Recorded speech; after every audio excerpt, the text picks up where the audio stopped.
Hey, it's Brook, Hoover, guitar teacher in Cedar Rapids. There's not much to do here other than play guitar, which I like a lot. So there's a lick I've been thinking about. I think I first heard it in Aerosmith's Train Kept a Rollin', where they brought in a studio guitar player to do some of the hot licks. And I was just listening to Lou Reed, Rock and Roll Animal, that live album. And I think the guitar player's name is Dick Wagner. Better double check that. But he has this blazing sequence lick, which is minor pentatonic. Let's see if I can play it slow down at the open position. And I did write it out with Guitar Pro if you're interested in a PDF or a Guitar Pro file. I think it's one of the greatest exercises and licks to if you can insert it into a song. Ace Frehley from Kiss used it. I'm sure any basic rock guitar player is going to play this. Sounds like this.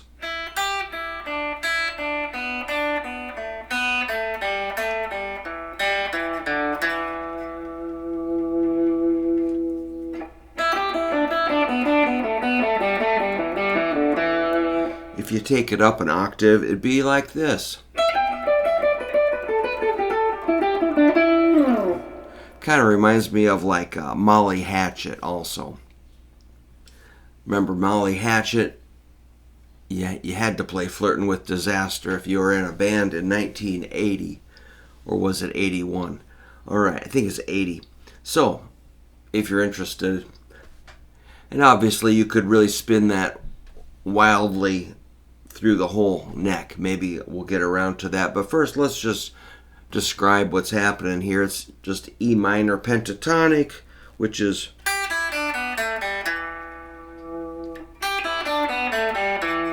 G, E, D, B, A, G, E. Maybe a D, E at the end. And yeah, you could go way down to the low part too. So let's see if I can describe this sequence.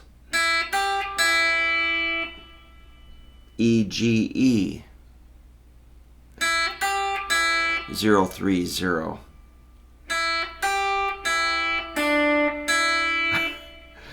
I always write that out for beginning students, and they're like, "What is this?" I'm like, "Stick around, you'll find out." So E, G, E, D, E. Then D, B, D. If you can get that far, you've kind of got it.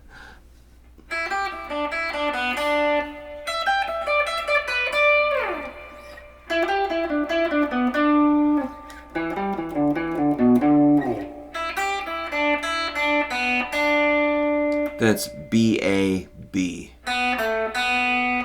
We're getting pretty far.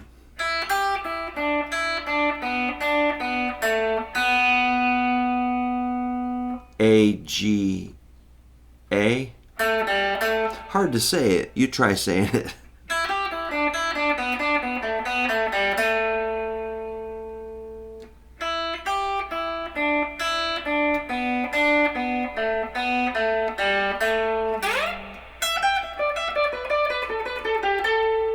And then G, E, G.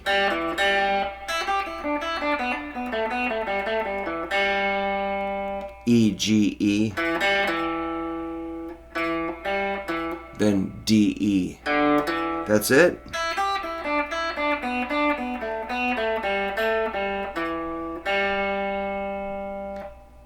E, D, E.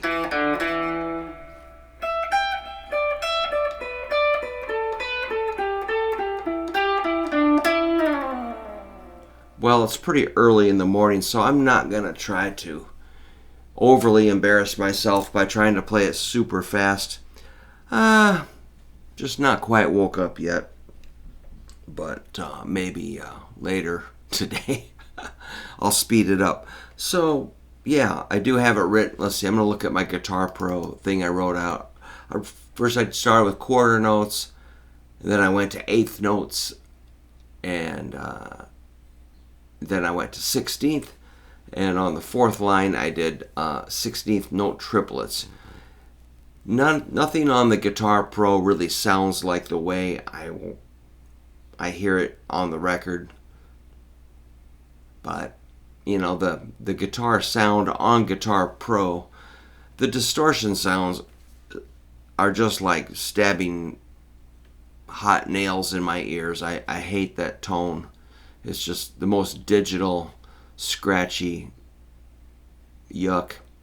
I usually select the nylon string sound. It's just a little softer. It's got some reverb. It's a little bit pleasant. So, but I did try to select a electric guitar overdrive sound. Well, maybe just for kicks I'll play that, what it sounds like. Turn it up a little bit.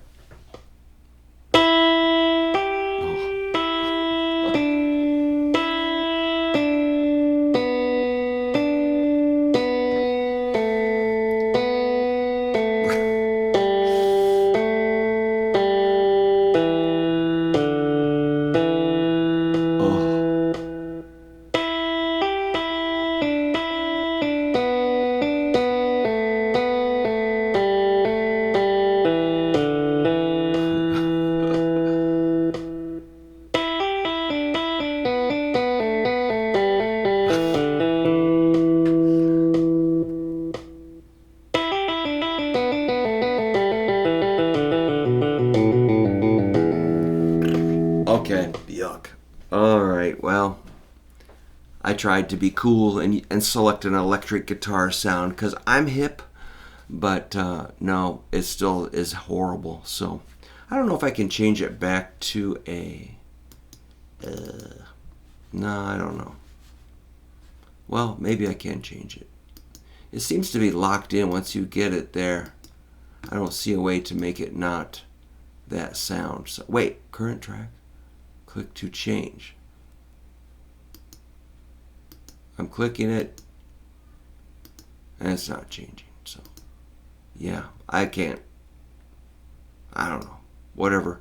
But so anyhow, here's a real guitar. Almost.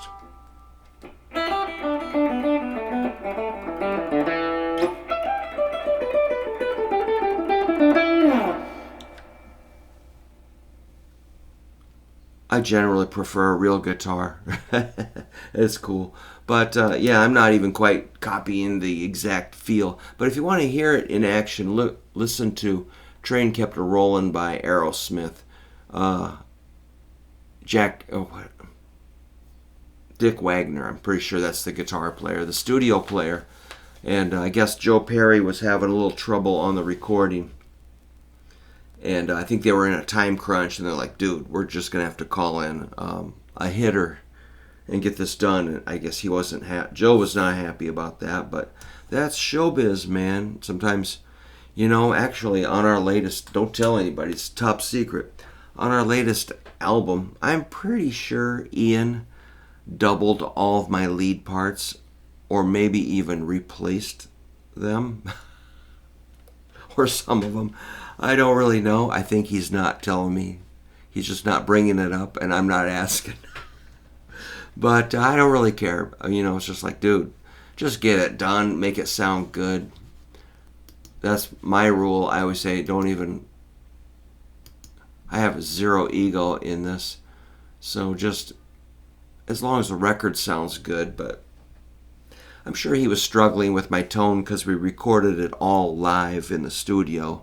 And then it came out sounding really slick. So I'm pretty sure he was doing some stuff like using a little K703 in his basement and then putting a mic way at the end. So he was reamping and recording like that. So he was capturing these enormous room sounds and these slapbacks and these cool natural echoes. I'm like, if you're going to go through all that trouble, just do whatever you want and make the record sound like you want. But anyhow, I'm happy with the record. I don't think there's any bad notes on it, so that's fine. Sounds good. So if you're interested, we've got a few left. We're almost out. These are the green vinyl. Boy, I'm rambling today. Oh yeah, I bought a moped. And the guy's going to be here with it in about half an hour. That's our new record. Monster A Go-Go. Anyway, then I got to drive him back to Iowa City. He's coming about a 40-minute ride on a moped. It's a Vespa. There's the album cover. So yeah, I just found a stash of green vinyl in the basement. So only a few left. Thanks a lot for stopping by. I hope I didn't ramble too much, but work on that lick. If you want a PDF or a Guitar Pro file, just email me. I'll send it to you. I have another gig today. I played Thursday, Friday, yesterday, no gig, and gig today. So rock and roll. Keep rocking, man. Keep practicing. And thanks for stopping by.